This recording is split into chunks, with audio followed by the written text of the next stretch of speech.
الحمد لله نحمده ونستعينه ونستغفره ونعوذ بالله من شرور أنفسنا ومن سيئات أعمالنا ونعوذ بالله من شرور أنفسنا ومن سيئات أعمالنا ونعوذ بالله من شرور أنفسنا ومن سيئات أعمالنا من يهده الله فلا مضل له ومن يضلله فلا هادي له ونشهد أن لا إله إلا الله وحده لا شريك له ونشهد أن سيدنا ومولانا محمدا عبده ورسوله وصلى الله تعالى عليه وعلى آله وأصحابه وأزواجه وذرياته ومن تبعهم بإحسان إلى يوم الدين اما بعد سجدہ سہو نماز میں جتنی چیزیں واجب ہیں ان میں سے ایک واجب یا کئی واجب اگر بھولے سے رہ جائے تو سجدہ سہو کرنا واجب ہے اور اس کے کر لینے سے نماز درست ہو جاتی ہے۔ اگر سجدہ سہو نہیں کیا تو نماز پھر سے پڑھے۔ بہشتی زیور۔ اگر بھولے سے نماز کا کوئی فرض چھوٹ جائے تو سجدہ سہو کرنے سے نماز درست نہیں ہوگی، پھر سے پڑھے۔ رد المختار۔ سجدہ سہو کرنے کا طریقہ یہ ہے کہ آخر رکعت میں فقط التحیات پڑھ کے داہنی طرف ایک سلام پھیر کے 2 سجدے کرے، پھر بیٹھ کر التحیات اور درود شریف اور دعا پڑھ کے دونوں طرف سلام پھیرے اور نماز ختم کرے۔ فتاوی ہندیہ و شرح الہندیہ۔ اگر بھولے سے سلام پھیرنے سے پہلے ہی سجدہ سہو کر لیا تب بھی ادا ہو گیا اور نماز صحیح ہو گئی۔ شرح الہدایہ طحطاوی بہشتی زیور۔ اوپر بھی شرح الہدایہ کا حوالہ ہے، ہندیہ نہیں ہے۔ نماز کے بعد کے معمولات۔ حضور اکرم صلی اللہ علیہ وسلم کا یہ معمول تھا کہ آپ جب سلام پھیرتے تو 3 بار استغفر اللہ استغفر اللہ استغفر اللہ کہتے اور پھر اللہم انت السلام ومنک السلام تبارکت یا ذا الجلال والاکرام، یعنی اے اللہ تو سلام ہے اور تجھ سے ہی سلامتی ہے، اے بزرگی اور عزت والے تو برکت والا ہے، پڑھتے۔ صرف اتنا کہنے کی حد تک قبلہ رخ رہتے اور مقتدیوں کی طرف تیزی سے منتقل ہو جاتے اور اپنے دائیں یا بائیں جانب رخ انور پھیر لیتے۔ اور ابن مسعود رضی اللہ تعالی عنہ نے بتایا کہ میں نے رسول اللہ صلی اللہ علیہ وسلم کو کئی بار بائیں رخ ہو جاتے دیکھا، اور حضرت انس رضی اللہ تعالی عنہ فرماتے ہیں کہ میں نے رسول اللہ صلی اللہ علیہ وسلم کو کثرت سے دائیں رخ پر دیکھا۔ زاد المعاد۔ نمازوں کے بعد کی خاص دعائیں۔ حضرت مغیرہ ابن شعبہ رضی اللہ تعالی عنہ فرماتے ہیں کہ رسول اللہ صلی اللہ علیہ وسلم ہر فرض نماز کے بعد یہ دعا پڑھا کرتے تھے: لا الہ الا اللہ وحدہ لا شریک لہ لہ الملک ولہ الحمد وہو علی کل شیء قدیر اللہم لا مانع لما اعطیت ولا معطی لما منعت ولا ينفع ذا الجد منک الجد۔ بخاری مسلم مشکات۔ ترجمہ: اللہ کے سوا کوئی معبود نہیں جو تنہا ہے اور جس کا کوئی شریک نہیں، اسی کے لیے ملک ہے اور اسی کے لیے سب تعریفیں ہیں اور وہ ہر چیز پر قادر ہیں۔ اے اللہ، جو تو دے اس کا کوئی روکنے والا نہیں اور جو تو روکے اس کا کوئی دینے والا نہیں، اور کسی مالدار کو تیرے عذاب سے مالداری نہیں بچا سکتی۔ امام نووی رحمۃ اللہ علیہ فرماتے ہیں کہ نماز میں سلام پھیرنے کے بعد تمام انواع ذکر پر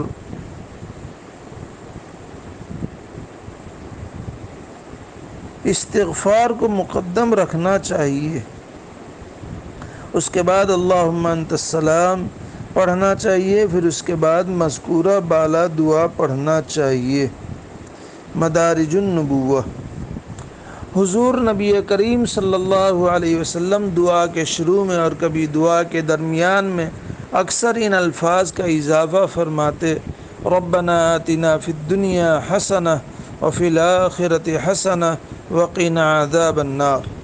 ترجمہ: اے ہمارے رب، دنیا میں ہمیں بھلائی دے اور آخرت میں بھلائی دے اور ہمیں دوزخ کے عذاب سے بچا۔ حضرت ثوبان رضی اللہ تعالیٰ عنہ فرماتے ہیں کہ رسول اللہ صلی اللہ علیہ وسلم جب نماز سے سلام پھیرتے تو 3 بار استغفر اللہ کہتے، پھر مذکورہ بالا دعا پڑھتے۔ مسلم معارف الحدیث۔ حضرت انس رضی اللہ تعالیٰ عنہ فرماتے ہیں کہ حضرت صلی اللہ علیہ وسلم جب نماز سے فارغ ہو جاتے تو اپنا داہنا ہاتھ سر پر پھیرتے اور فرماتے: بسم اللہ الذی لا الہ الا هو الرحمن الرحیم، اللہم اذہب عنی الہم والحزن۔ بزار، طبرانی، ابن سنی، حسن حسین۔ ترجمہ: میں نے اللہ کے نام کے ساتھ نماز ختم کی جس کے سوا کوئی معبود نہیں اور جو رحمان و رحیم ہیں۔ اے اللہ تو مجھ سے فکر اور رنج کو دور فرما۔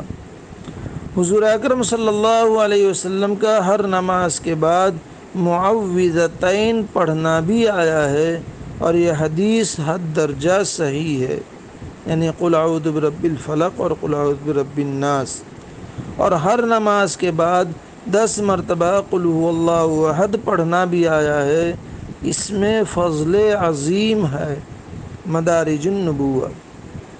حضرت ابوبکر صدیق رضی اللہ تعالیٰ عنہ سے روایت ہے کہ رسول اللہ صلی اللہ علیہ وسلم ہر نماز کے بعد یہ دعا کیا کرتے تھے: اللہم انی اعوذ بک من الکفر والفقر وعذاب القبر۔ ترجمہ: اے اللہ، میں تیری پناہ چاہتا ہوں کفر سے اور فقر و فاقہ سے اور قبر کے عذاب سے۔ جامع ترمذی۔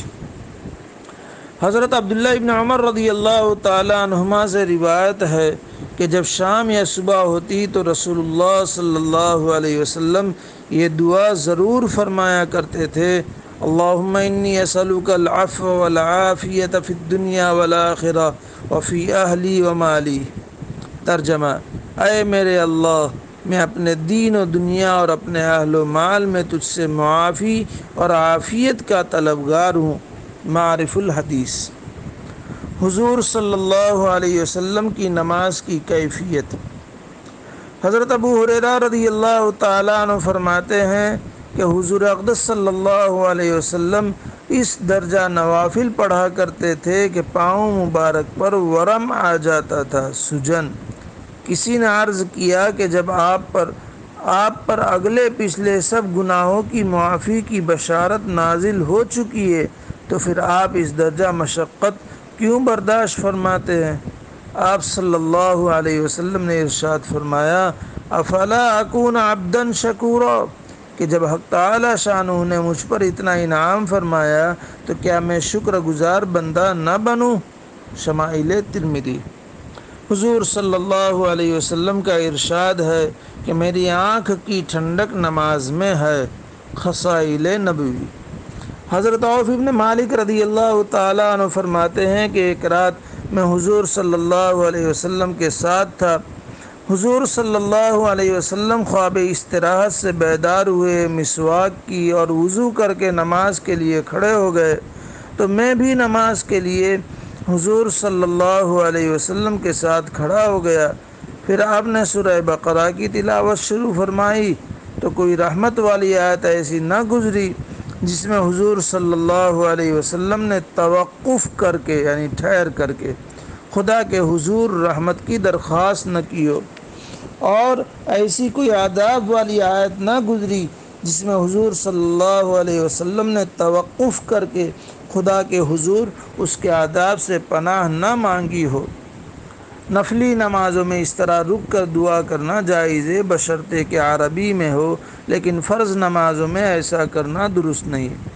پھر آپ صلی اللہ علیہ وسلم نے قیام کے برابر طویل رکوع فرمایا اور پڑھا: سبحان ذی الجبروت والملکوت والعظمت والکبریاء۔ پھر رکوع سے سر مبارک اٹھا کر اتنا ہی قیام فرمایا اور اس میں بھی یہی کلمات پڑھے، اس کے بعد سجدہ کیا اور اس میں بھی یہی کلمات پڑھے، پھر دونوں سجدوں کے درمیان جلوس فرمایا، اس میں بھی اسی کے مانند کلمات ادا فرمائے، اس کے بعد بقیہ رکعتوں میں سورہ آل عمران، سورہ نساء اور سورہ مائدہ تلاوت فرمائی۔ شمائل ترمذی۔ حضرت عائشہ رضی اللہ تعالیٰ عنہ فرماتی ہیں کہ حضور صلی اللہ علیہ وسلم ایک رات تہجد میں ایک ہی آیت کی تکرار فرماتے رہے، وہ آیت یہ تھی: ان تعذبہم فإنہم عبادک وإن تغفر لہم فإنک انت العزیز الحکیم۔ خصائل نبوی۔ ترجمہ: اگر آپ ان کو عذاب دیں تو بے شک وہ آپ کے بندے ہیں، اور اگر آپ انہیں معاف فرما دیں تو آپ ہی زبردست حکمت والے ہیں۔ اللہ تعالیٰ آپ صلی اللہ علیہ وسلم جیسی نماز ہمیں اور پوری امت کو نصیب فرمائے۔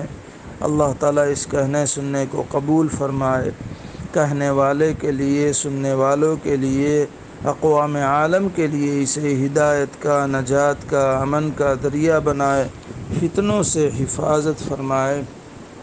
اللہ تعالیٰ آپ صلی اللہ علیہ وسلم کی یہ پاکیزہ تعلیمات کو عظمت کے ساتھ، احترام کے ساتھ، محبت کے ساتھ، دل کی گہرائیوں سے اخلاص کے ساتھ بار بار پڑھنے کی، سننے کی اور زندگیوں میں اپنانے کی توفیق عطا فرمائے، آسان فرمائے، مدد فرمائے۔